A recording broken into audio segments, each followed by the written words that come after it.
It is exactly 9 p.m. East African time. A very good evening to you, wherever you're watching us from, and welcome to Hope TV Newswatch on this first day of July 2025. My name is Kimani, and signing for us tonight is Boniface Moridi. Now, opposition leaders led by Wiper Party leader Kalonzo Musyoka alongside DAP-K's Eugene Wamalwa have visited the family of Boniface Kariuki. A mask vendor was shot at close range by police during the June 17th protest. The leaders have condemned the Kenya Kwanza government for negligence in its work, accusing it of increased police brutality that has been on the rise in the country. Dolly Murigi begins our bulletin with the following report.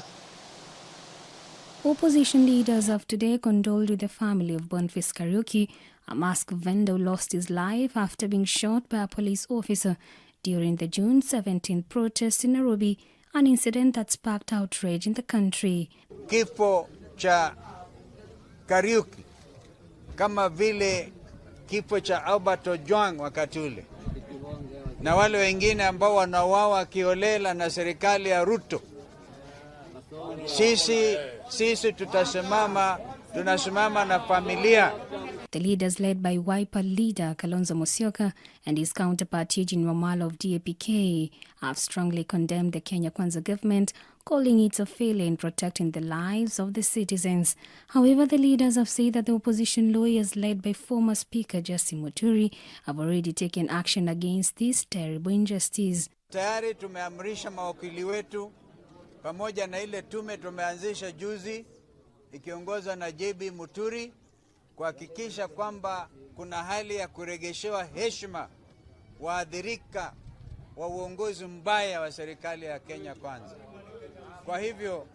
Kwa hivyo tutahakikisha justice and there will be exemplary damages. Kupigwa risasi kwa Kariuki, hiyo picha imetambaka dunia nzima. Hiyo ya Boniface, hakuna hata ukienda Ujerumani na kila mahali, ni sura mbaya ya nchi kama vile uongozi mbaya wa William Ruto na wenzake. Rais na yule anayehusika na usalama wa ndani Bwana Murkomen walisema eti polisi walifanya kazi nzuri. Leo tuauliza Bwana Ruto, hii familia ikilia mtoto wao amekufa, is this the good job you are talking about? Is this a good job, Bwana Murkomen? Bwana Murkomen, the least you can do as the Minister for Interior is to resign immediately. The leaders, however, expressed their concerns about the welfare of blogger Ndengoi Kinyagia, who has been missing for more than 10 days. However, the opposition have commended Judge Chacha Mwita's directive to Inspector General of Police Douglas Kanja and DCI Director Amin Mohamed this morning to produce Kinyagia dead or alive. Kijana Diangui alitolewa kwake Kinoro nyumbani. Tunasema lazima atolewe akiwa hai. Asipokuwa hai, bado hawa jamaa waseme wao ni one term. Lazima waende. Si namna hiyo? Na kwa hivyo sasa wamesema wamefutilia mbali gharama ya wale vijana ambao waliumia. Tunasema pia wale wote wameshikwa korokoroni wanawekwa ndani kwa kufanya maandamano ya kikatiba waachiliwe mara moja. Dolly Murigi for Hope TV.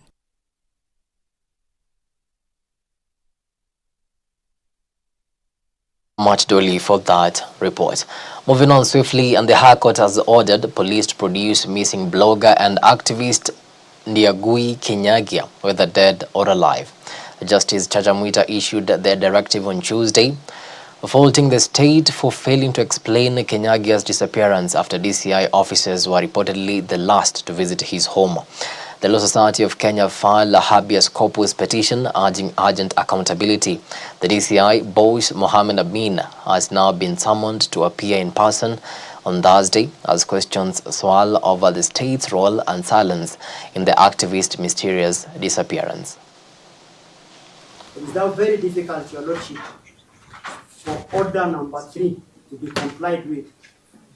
Order number 5, Your Lordship, directing that the second petitioner be produced in court, Your Lordship, because my clients, Your Lordship, will insist, do not have... Do not insist in court. Yes. An advocate.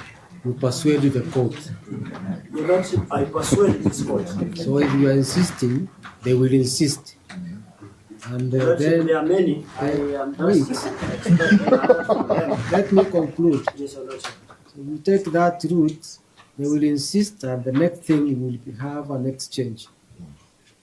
So in court, we don't insist, we try to persuade. Your Lordship, I stand guided, and I want to believe, Your Lordship, I have persuaded this honorable. A cloud of uncertainty hangs over Kiambu County tonight following the abduction of Peter Kinyanjui, a grassroots politician and a youth leader affiliated with the DCP party. Kinyanjui was reportedly taken by suspected plainclothes police officers under unclear circumstances. Witnesses say a convoy of unmarked Subaru vehicles descended on his residence at around 9 p.m. on Monday, sparking panic in the densely populated neighborhood before whisking him away to an unknown location. Authorities are yet to issue an official statement on the incident.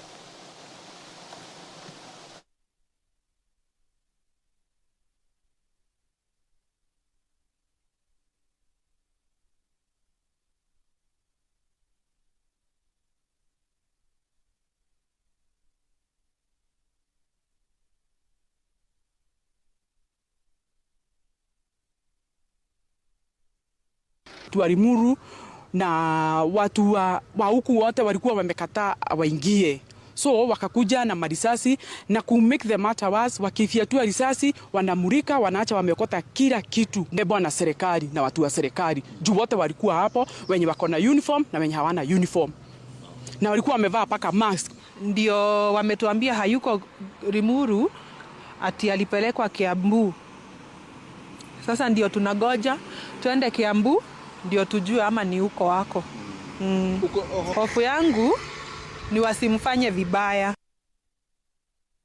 2 weeks violent protest, Nairobi woman Rep. Esther Passaris has proposed a bill that could reshape how demonstrations unfold in the capital. The Public Order Amendment Bill 2025 seeks to bar protest near key state institutions like Parliament and the courts, introducing fines or jail time for violators.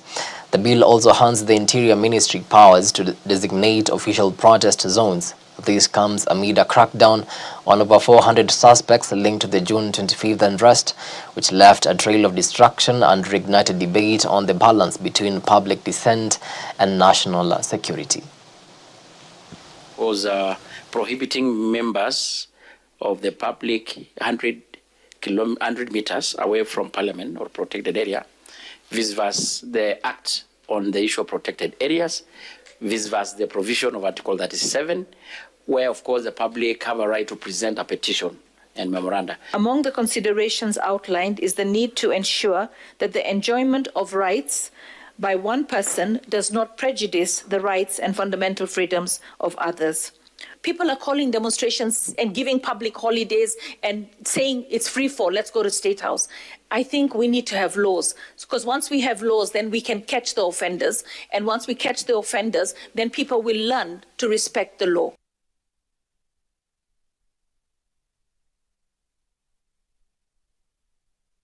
And all the 19 suspects linked to the recent Gen Z protest in Olkalau town, Narok County, have been released on a personal bond of 100,000 shillings each.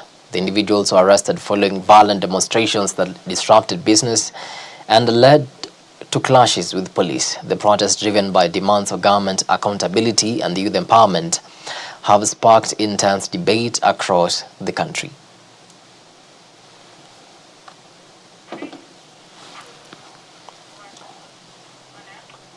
Kakamega Governor Fernandez Barasa has called on the National Treasury to extend the current shutdown of the Integrated Financial Management Information System (IFMIS) by 2 more weeks. He warns that premature closures limit counties' ability to fully access and utilize development funds, potentially slowing down critical projects across the country.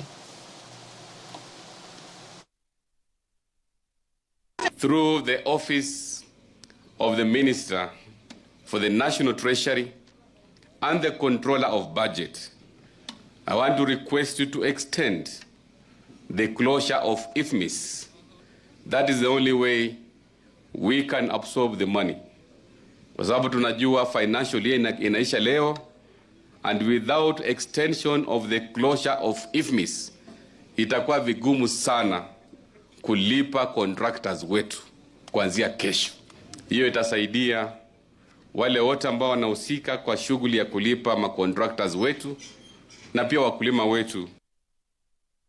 From that, tensions are brewing in the education sector as the Kenya National Union of Teachers (NUT) has issued a stern warning to the Teachers Service Commission over stalled talks on the 2025-2029 collective bargaining agreement. Led by Secretary General Collins Henry Oyu, the union is threatening unspecified action if the stalemate is not resolved, raising fears of possible disruptions in the education calendar.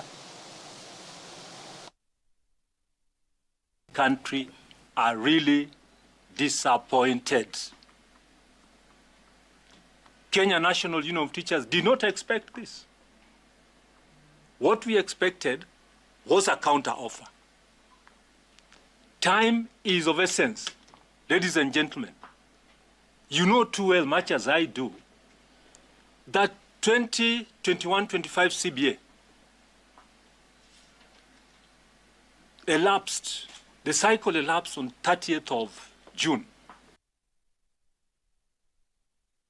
Matters education, and a majority of last year's KCSE candidates who qualified for higher education have secured placement in universities and colleges. Education Cabinet Secretary Julius Ogamba says 83% of the 2024 cohort, equating to 194,000 students out of the 244,000 who met the entry criteria, will join the various institutions starting this September. The announcement marks a significant milestone in the ongoing efforts to expand access to tertiary education across the country. The public universities are receiving approximately 90% of the students who have been placed. That is a total of 162,252. And about 17,873 are going to private universities. The students who actually scored C+ and above, we have 7,640 who elected to go to TVET institutions instead of universities. We have 6,750 who elected to join KMTC and other institutions like primary TTCs. There are people who chose, instead of going to university, they are going to these colleges. But that is relatively... It's exactly 14 minutes past the top of the hour. Time now for a short break, but immediately after, I'll be back with the business and sports news. Stick around.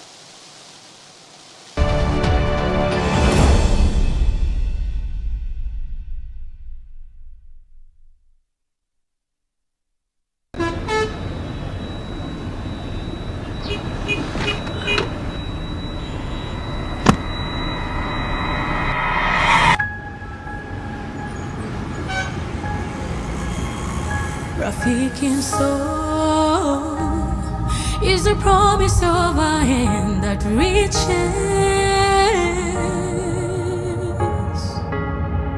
and goes beyond what angaza tumaini kote.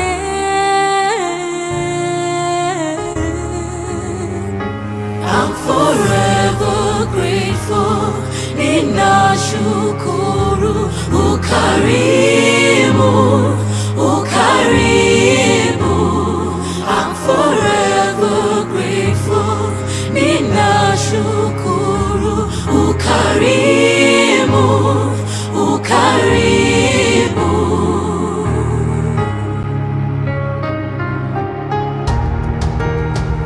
Rafiki soul is a promise of a hand that reaches and goes beyond watangaza tumaini kote. I'm forever grateful.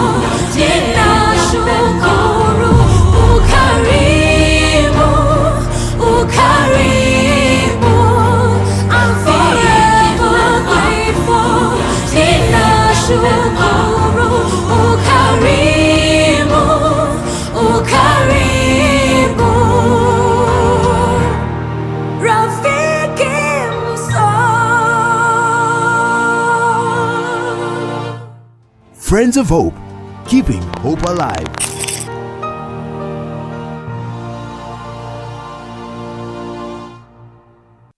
Hope TV is where you look and live, with an excellent selection of the best Christian programming consisting of local and international content of inspirational stories, talk shows, Bible commentary, youth, health shows, children entertainment, contemporary gospel music, extended times of worship, live broadcast, news, movies, drama, Christian ministry programs, and so much more.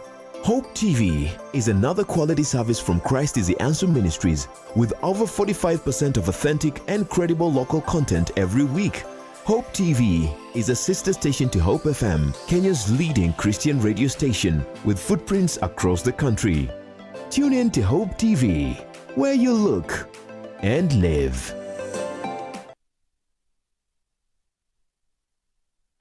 Going back to the heart of worship. Whether up the mountain or down the valley, we were created to worship God. Enjoy carefully selected worship music every Wednesday all day long. Oh, I will sing of the goodness of God.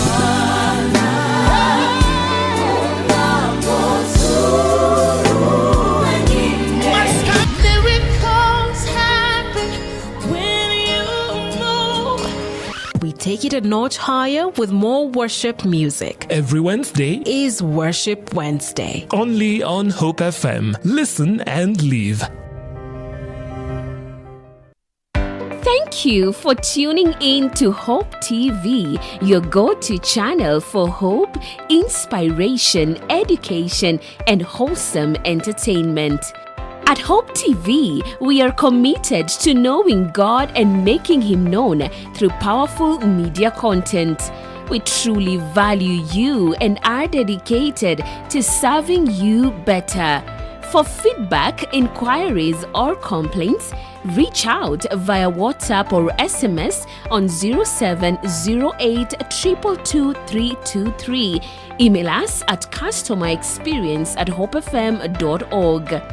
Hope TV, look and live.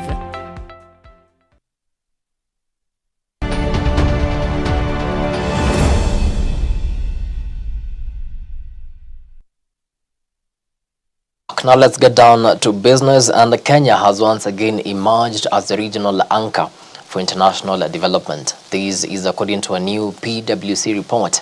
The inaugural International Development Sector Landscape Survey reveals that Kenya is the top focus for nearly all the global development agencies and implementers operating in East Africa. Amid funding cuts and shifting priorities, the report highlights a growing emphasis on peace, governance, and support for underserved regions alongside traditional sectors like health and agriculture. Yes, there is reduced support from other development partners, ESG, the US. USAID funding has been cut. We used to rely a lot, especially in the health sector, to fund health sector from this support. That is now not going to be there. We must adjust and realign our budgets and priority areas and put money, because health cannot be postponed. This report has shown us there is a change in the landscape for development finance. A lot of organizations are having to rethink where they're spending their money. There's reduced funding coming from the West. And to create the sustainability that is required, they have to adapt. Some of the things that we've seen organizations doing is they're changing their strategies. Most of them are revising their strategies. Most of them are also coming up with more collaboration between partners, identifying like-minded partners to work with. But then also others are looking east or west to look for different sources of financing. So that's what we've seen in the report. A lot of organizations are saying they can do to adopt. But also from our perspective, we think if they can also improve on their own efficiencies, adapt technology, it will help them to be able to reduce the operating costs and then succeed in the long term.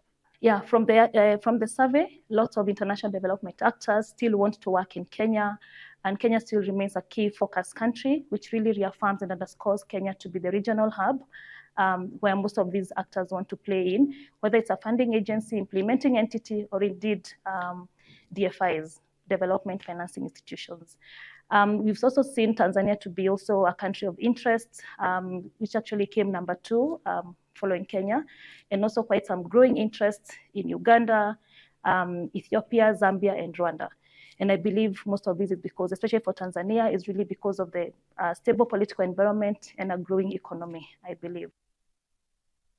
KCB Bank has deepened its green finance agenda by partnering with the Kenya Green Building Society to push sustainability in the real estate and construction sectors. The deal, sealed through a new MOU, will see KCB support green building initiatives, including the 2025 Green Expo. The bank's staff will also undergo IFC Edge certification to better guide developers in eco-friendly project planning. So really happy and proud to announce that we've signed a partnership with KCB that will ensure not only are we building capacity for the bank's staff internally, but also the bank's customers and developers, so that we are truly facilitating market transformation.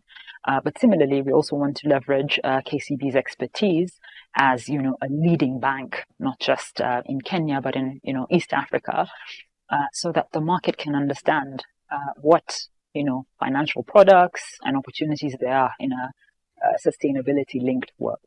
And lastly, as partners, we aim to collaborate on several initiatives. The first one, which I'm proud to announce, is the KGBS Annual Conference and Green Expo 2025, where we'll be showcasing sustainability in action. Today we're excited. We've brought to life the partnership with the Kenya Green Building Society. As you may be aware, for us, being a market leader in the mortgage industry, controlling over 31%, we have a responsibility not to just run financial transactions, but to ensure that sustainability is embedded in what we do. That's why this partnership is very, very important for us. According to the UN Habitat report done in 2022, 40% of the global emissions come from the built environment. Further to that, another 60% of the world's energy is actually used in either, construction materials or the way buildings are run. So anybody who's thinking about the built environment and is very serious about combating climate change cannot ignore sustainability in the way buildings and infrastructure is done.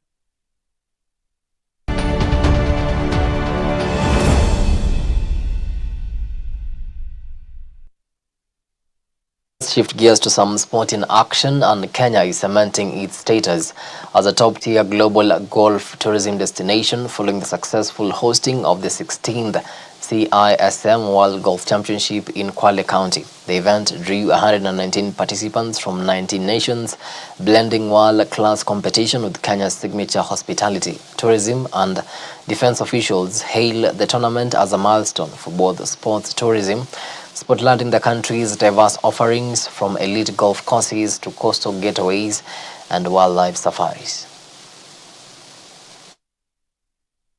The theme of this 16th edition of World Military Golf Championship, CISM, was friendship through sports. And that ignites what Kenya is all about. Remember, Kenya is known for hospitality. Kenya is known for its people. Kenya is known for the diverse offerings, both cultural and natural. So this has merged very well with what we have to offer as a country. And tonight, as we speak, the delegates have been invited for dinner just across at Leisure Hotel, and the theme is cultural. So we shall be showcasing the Kenyan cultural attire, we shall be showcasing Kenyan food, and that there is no other better way of